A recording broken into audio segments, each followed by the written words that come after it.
Hello, thank you so much for joining us. I'm Hannah Viviers. I'm the host of the Dream Big TV show.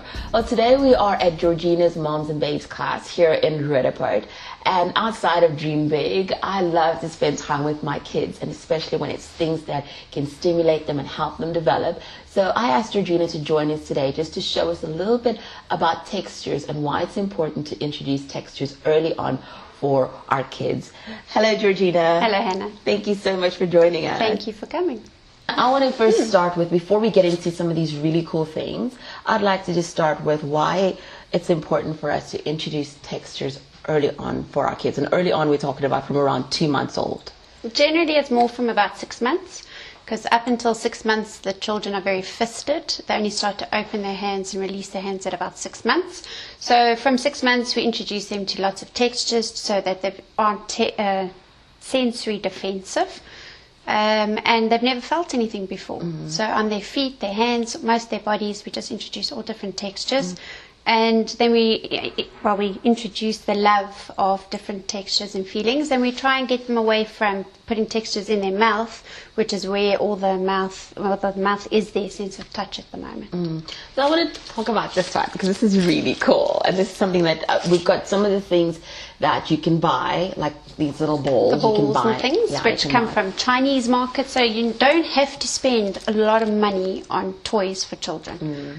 So I want to talk about the ones that you can make at home, like this one. This one is just a piece of netting that I bought, and you just tie a knot. This is a plastic packet which we've put in, which makes a nice sensory sound as well as its texture, crumpling, and with the netting it makes a nice texture on it. And then we've added some beans, which you just buy at the grocery store to put in. Also a totally different sound and feeling. And then we've added a sponge, but with sponges, little ones tend to bite them and can choke, so I just wrapped it in a plastic packet which they won't be able to bite through. And then other things that you can introduce, this is stuff that you've got in your home, or you can even just buy for really cheap, like the brush. Exactly, this is your makeup brush, which is nice for rubbing on their faces, brushing their hair, all different new feelings. This is more like an emery board.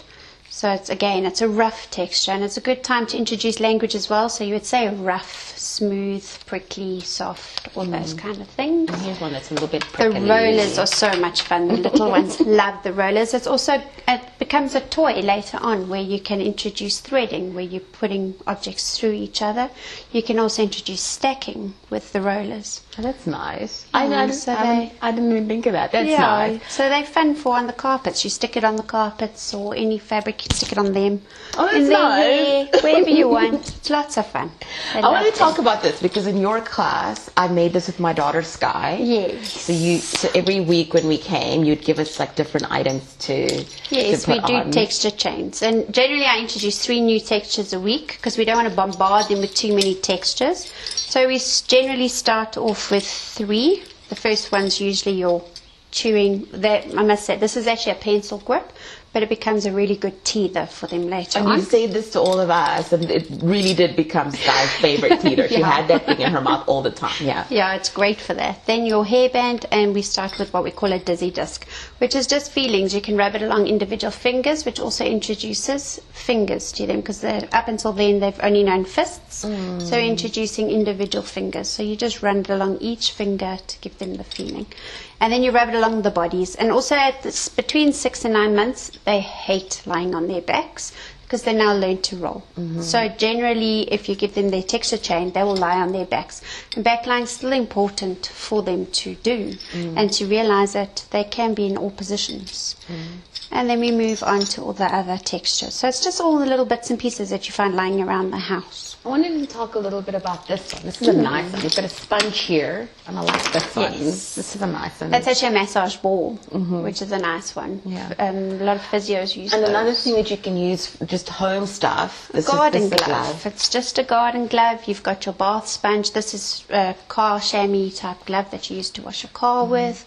And they're all new textures. And I like this one. You made this one just as we were setting up. This is really cool. Yeah, it's just your normal glove. I use the latex free, as some babies are allergic to the latex. But you just stuff it with a packet, blow it up, and then draw your little face. Very nice. That's it. So other than this, I mean, this is one of the things that we would do in the Moms and Babes Yes. class. And I was talking to you about about why it's important to introduce our kids so early on to stimulation and baby development classes. Why do you think that it is something that, you know, more and more moms should be thinking of doing, or continuing if they're already doing it? I think a lot of moms, especially in our day, in our times, they don't have time to spend a lot of time with their children, and they're not sure how to stimulate them, and they don't realize how much or how little stimulation a little one needs. So in our classes, we focus on teaching the moms the correct way to stimulate their children, and also we allow the moms to do like make their little toys and do activities that will help their children for when they're ready to reach the milestone. Always tell the moms that with Moms and Babes we do everything early. So in the 0 to 6 month class, we focus on teaching them to roll and to sit, and by doing that, we are teaching them and giving them the knowledge of how to do it for when they're ready. Got to remember that rolling is generally a milestone that occurs after 6 months. So we don't expect them to roll when they are 3 or 4 months, but we're giving them the knowledge of how to achieve it when they are ready. And I know with my daughter Sky, when I came to you, I was in absolute panic because she wasn't crawling, she wasn't sitting, she was battling to sit. And just by the things that we learned here in the class, not able to do it at home, you know, she just developed so much quicker in that time. So I did see the difference. Yeah, a lot of moms don't realize that core muscles are vital for them. The stronger the cores, the quicker they sit. So we introduced the core muscle exercises, which are simple exercises that moms can do at home, but it just helps to develop their muscles, which can help them to sit up. I always tell the moms, don't ever stop core muscles, because if a child's cores aren't strong enough, they'll never be able to sit behind a desk for a whole day in school. And what was really interesting for me, because I wasn't with you, I didn't meet you with my son Luke. I went to someone else with my son Luke for Moms and Babes. And what was interesting is in one of the classes we had a child who had development problems and was going to OT, and she was saying that a lot of the things that she was learning with her child in OT we were doing in Moms and Babes. Yes, and the reason for that is the program is written by an occupational therapist, which she's incorporated all the exercises. So the exercises we do teach moms are the correct ones on how to stimulate and develop the muscles. Well, thank you so much for joining us, Georgina. Thank you so much for allowing us to use your beautiful class. Thank you so much for showing us all about textures. Thank you.